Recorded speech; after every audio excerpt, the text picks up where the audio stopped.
Hey, Chris. How are you? Well, how are you? Good. Thanks for wanting to do this. Yeah, thanks for inviting me. I appreciate it. This is the first kind of interview that you've done. It is, yeah. Yeah. Yeah. So the first thing I can ask is just what led up to you pursuing voiceover professionally or acting professionally?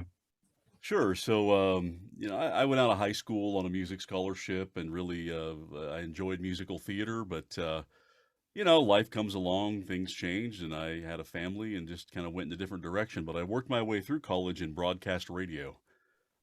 This is a long time ago, right? I was younger than you are now Okay. when I did this. And it was at a time where automation in broadcast radio was coming in. So most of my time was spent doing local commercial production, writing and voicing commercials, and I enjoyed it. So I'd always wanted to continue to pursue that. Again, my life kind of took a different course, but like 5 years ago, my kids are grown. They're nearly out of college. The last one is, and I just had the opportunity to take a shot. So I just got back into it and have been slowly working my way into doing more voice work. I honestly never thought I would ever do anything like animation or video games. So it's been refreshing. It's fun, and I enjoy it. Mhm. Have you always been based in Texas as well? No, actually, I'm originally from the Wichita, Kansas area. Oh. hmm Was there ever any aspiration to move to LA? Sometimes, there were times, but I never really wanted to uproot my family to do that. And even now, there's still thoughts that could happen, even at my age. But my kids are grown now that it's just my wife and me. We're a little more fluid, so it could still happen. Mhm. But I entertain the idea, at least back then. Yeah. So what field of voiceover do you predominantly work in? Mostly commercial right now, although, and I have some projects that are I'm under an NDA and I can't speak about. So I do think there's going to be more opportunity as video game comes along. I mean, I'm a trained actor, Meisner technique and Adler, and video games these days provide a really fun avenue for a voice actor to do more acting Mhm. in a different kind of way. Not that I would shun anything like narration or commercial. I mean, that's really good work and it's fun work as well. But video games are different. So those are the three: commercial, video game, narration, and I do enjoy animation as well. I just haven't pursued it as much. Mhm. Has there been a case where you've gotten to alter your voice really significantly, or do you mostly just use your normal tone? It's pretty much my normal tone. There have been recently I've been getting more opportunities for projects and more auditions that are calling for vocal alterations, which I can do. If you listen to my animation demo, I do have a range of voices that I can tap into. But it just with the agents I'm working with, we've been working on mostly commercial and video game, which calls for the most part for just a fairly natural sound. Mhm. And this might be obvious, but do you have any aspiration to do live action, or did, or? Well, so it's interesting that you say that. My acting coach last October suggested that I try to do some live action or some camera work. So I've tried it a little bit, and I have done a few things. I'm in a project right now. It's a documentary. It'll air in the fall, a Showtime documentary. In fact, I'm flying to. It's kind of cool. I'm flying to the UK next week for a 5-day shoot as Oh. part of this project. So yes, I am doing I've done a couple of short films, and I'm doing this. This is by far the largest project I've done, and yeah, starting to go for some on camera and live action work. I'm just kind of going where the winds take me, so to speak. I have the luxury of being able to do that right now. So, but Mhm. it's all fun. I mean, I love the craft wherever you get to apply it. So when Fire Emblem Heroes came about, was that pretty general in terms of auditions? Well, so when that audition came in, I didn't know that's what it was for, right? Okay. There's very often it's blind. You don't necessarily they'll give you something that's similar. You audition, once they select your voice, again, you're signing a non-disclosure and you can't say anything about it until the title is released. So until the day I was actually in session to record the character, I didn't know that was the title. I suspected it was because I knew enough about the language of the game to Okay. kind of to pick up the tone from the audition, but I didn't know until it happened that day, and I certainly had no idea who the character was. So I was delighted when they told me it was Medeus, and I was thrilled to be able to do that. So were you already familiar with the franchise? I knew a little about it. I have two sons. I was never a gamer just because I never had the opportunity to be. Both my boys are, and they had some familiarity with the title, and I was telling them about the audition, and they kind of steered me in that direction to help me find that is in fact what it was. So I'm surrounded by gamers. I just never had the opportunity to be. These days, I watch. Shoot, I spend 3 hours a week at least watching playthroughs or watching someone else play games. It just never has become my thing. But yeah, they turned me on to the idea, so I started researching it before the session. I had a pretty good idea that that's what it was. But as I've read about it, I mean, what an interesting world, Right. And I would love to be, yeah, I'd love to be, to get even deeper into the franchise and into the title. It's really interesting stories, interesting work, great characters. Hmm. And having interviewed Caitlin Galt as well, what was your experience being directed by her? Well, that was, I mean, it was so professional and so fun. They kind of knew what they wanted, but they also let me play a little bit and try some things. And some of the things that I played with ended up in the game, which is cool. So I always love that collaborative approach. And she and the other folks in the virtual room, the Zoom room, it was very much like that. So yeah, they would say, well, lay one down like this, and then I do it, and then they'd give me the freedom to play around a little bit and just riff, and it was nice to just have fun doing that. That's what it should be, right? That's what it should be, is to have a good time and make some choices. So Mhm. I loved working with her. I hope I get to work with her again. Mhm. It is very interesting too, because you're not the first voice actor who's based in Texas who's in the game, but you're the only Texas voice actor who isn't part of the anime scene down there, who's in Fire Emblem now. Yeah, okay, that's interesting. I actually didn't know that. Yeah. So, but that's not surprising to me. But it's yeah. I mean, anime is a big deal all around me, and it's just a place I've never gravitated towards. Hmm. But just because of the way I came into the business, doing mostly commercial work and working with agents early on, where agents, there's not a lot of agents that represent for anime. It's a different world. Right. Not that I'm, by no means am I against working in anime. I just haven't gone that way yet. Mhm. So then, with even with how evil Medeus is, could you relate to anything about him? Uh, yeah, I think so. I mean, yes, he's evil, but I mean, um, there's also a lot of sorrow in his story, right? And just loss and loneliness. And I mean, I think those are things that just about anybody can relate to, and you can understand how I don't know if you can understand it, but you can certainly relate to that. And maybe you can't relate to it to the extent that he goes to, loses his mind and, you know, carries out these evil things that he does. But you certainly, have that voice in your head sometimes that asks, wonder what would happen if I turned into oncoming traffic, right? So you sort of get those feelings of loneliness and betrayal and loss and that can wear on an entity, I guess we'll say. So yeah, I could relate to that part of it. Certainly can't relate to having control of unimaginable power, but it's fun to think about. Has there been a case beyond Medeus where you've had to get really emotionally involved? um in some coursework, yes, and in a couple of short films where I've played, obviously played father figures, and there's a lot of stories that are told related to addiction and loss and things where the tough love parent is the role. And yeah, you have to find ways to relate to that, and sometimes it's uncomfortable. Sometimes as an actor you revisit episodes of your life to remember what it felt like and to tap into that. So I've had a couple of those, but um, nothing that's been too dark or too difficult. Mhm. Do you think you have a personal preference for working on more dramatic projects?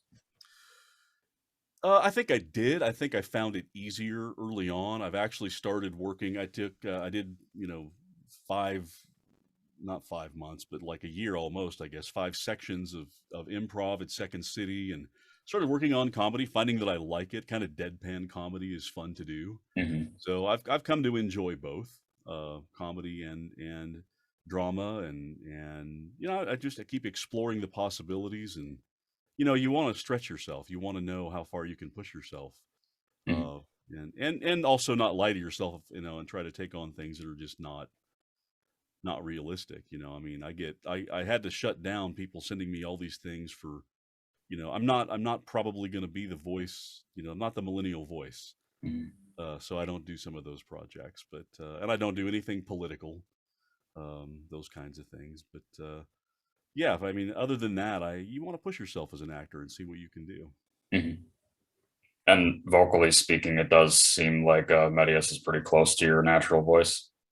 Yes, that turns out to be the case. That was one of the things that Caitlin mentioned, and the people that have been casting these roles for so long, is that they really felt like it was a good fit, and it is very close to my natural voice. So I didn't put anything extra really on it, um, to do that. And as I keep hearing it over and over, and talking about it, I want to play that character again. I mean, it's a great fit, and I enjoy it. Hmm. Is there a, might be hard to remember maybe, but is there like a single favorite line that you have? Mm, that's a tough one. I don't know. Telling someone they're going to suffer and die, is and meaning it is pretty intense. I enjoyed that one. There's another line, I can't remember it right now, but there's another line that I kind of improv, that it's an evil line, but he kind of chuckles through it, as I recall. Yeah. I really enjoyed that one. That one was fun. That's one they let me improv, and they're like, I never thought about him enjoying what he was doing, but it sounds good that he does. So I enjoyed that too. I can't Mhm. remember the line exactly. I don't have it in front of me, but I did like that. I liked playing kind of I'm evil and I'm having fun with it. Right. Well, I'm not sure if you even looked it up, but once you got revealed, uh, the fan following, they were just blown away with your performance. I saw some of that, and I've been busy, and so I probably haven't looked in as much as I should have. But I got a couple of emails, like they found my website and emailed me, so I'm Okay. thrilled about that. I'm absolutely thrilled, and I'm honored to be part of it, and to be uh, in this role, and to have that kind of feedback. So I hope I get to continue to work with this character. I hope they continue to cast this, to put this character in games. Yeah. My understanding is, that he's been in and out for a number of years, but it'd be nice to see him come back, Hmm. and and I'd love to play it, obviously. Well, I also think that you're the first English voice he's ever had. Oh, is that true? I didn't know that either. Wow. So even for there's so much to read about, and even everything I read about, there's so many things that I missed. So yeah, you're educating me here, Chris. I'm gonna have to look up some more stuff and learn what's going on. Yeah. Have you tried playing Heroes at all ever since he got released? So for this, I did. I downloaded it, and I started messing with. I'm not gonna say playing it, but messing with it and trying to learn how the game works. I have it, but again, I've kind of just had this weird couple of months of excess. But I'm flying to London. I'm gonna have like a 10-hour flight, so maybe that's where I will, see if I can dig into it and really understand the game. Mhm. I want to. It's not that I don't want to. I didn't, like I said, I didn't grow up with it, and sometimes, now I'm just an old guy, and some of it's elusive to me. Yeah. Well, it is. I mean, as you know, there's just so much genealogy that surrounds every character in that franchise, and it's just crazy what they come up with. Yeah, it's amazing. I mean, like I said, there's so much. Well, and it's a fairly, what is it, 30-year-old, 25 or 30-year-old franchise. Yeah. Yeah, yeah. I mean, it's so there's a lot of history, and that's part of what makes it interesting too. Mhm. Is the history of that, and how, one thing that is an academic interest to me is how the fandom has influenced the evolution of the game. Right. That's really interesting to me, and how much, especially since now you've clearly got, people that grew up playing the game that are programming the game. Yep. That's interesting stuff, and I think it's, you know watching that, and just seeing the shoot. I mean, when I think about my first video game, was a game called Jumpman Junior on a Commodore 64. That was Yeah. the first graphical video game I played. Okay, that's not true. I had an Atari. If you know what an Mhm. Atari is, I had an Yeah. Atari and played Space Invaders. But that's the evolution of the technology in gaming today versus, and it's amazing. Mhm. So if I typed out a line or just said a line of his, would you be able to say it? Yeah, if you want to put something in the chat, Okay. yeah, I can try that. Where there is light, there is always darkness.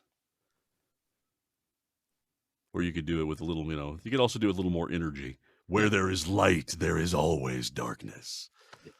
So yeah, that's where the director comes in, right? How do you want this to read? Because you can do it really. Where there is light, there is always darkness. There's lots of ways to say it, Yeah. and that's one of the interesting things about acting in general is, it's the intention underneath it and how do you want it to be. Mhm. Although I don't see this character being particularly, light and bubbly ever. Right. So yeah, this seems to me to be a warning, Mhm. and that's how we played it, I think. So outside of what you've mentioned already, is there anything else that's upcoming that you're part of that you can talk about?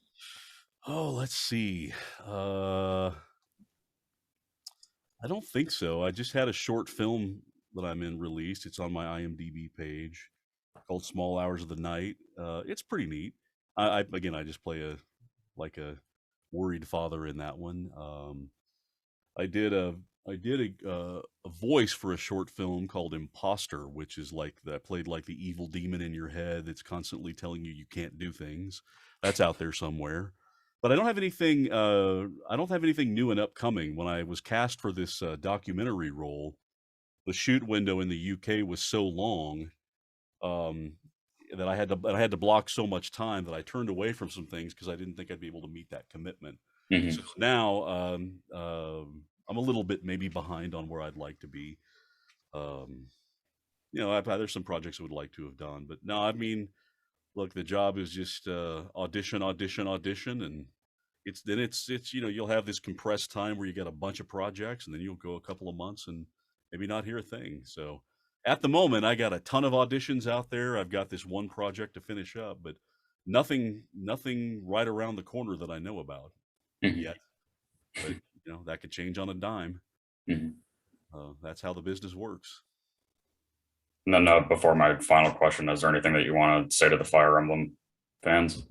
Yeah, just thank you. I mean, thank you for the support. I mean, the feedback was amazing. It's the first video game voice that I've done, and to do something like that and to have that, and I think in the end in that game, there's 8 lines or something that Yeah. I ultimately recorded, and to have that kind of reaction and feedback and support from the community, and especially for someone, that never really did play games, and I mean, it's really an honor to be part of it and to have that kind of feedback. And I want to be a bigger part of it now. I mean, now it's exciting and it's really an honor. So thank you to the community for being part of it. Thank you for sort of tolerating my ignorance about it, and also for just the support, and the feedback. I'm in awe of it. It's amazing. Mhm.